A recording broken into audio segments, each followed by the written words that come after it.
Today we're going to show the versatility of the Arthrex 1.5 fiber stitch. This is an all-inside repair. This is a patient with a more complex capsular tear.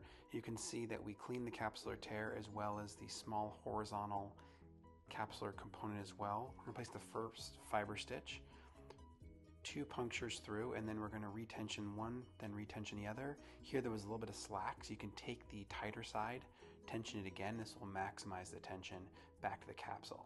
We're going to take the second stitch. Again, given the new size of these, you're able to get a lot better purchase and not damage meniscus. We're going to also be able to do this in a more vertical fashion. So now we're going to place a single stitch, one above, one below the tear site, and then we'll retension. This is a double limb, and we'll cut it. Finally, we're going to switch portals, and then we're going to fix again another vertical mattress. One, deploy the anchor, then second, these are all suture.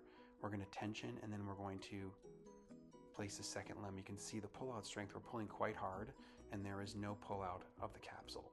We're going to place the final stitch, one below, one above.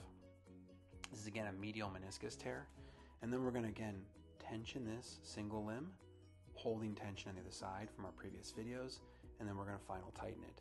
You can see here that we have an excellent repair, and finally we're going to microfracture the notch. This will bring egression of stem cells into the knee and is shown to improve healing rates. Thank you.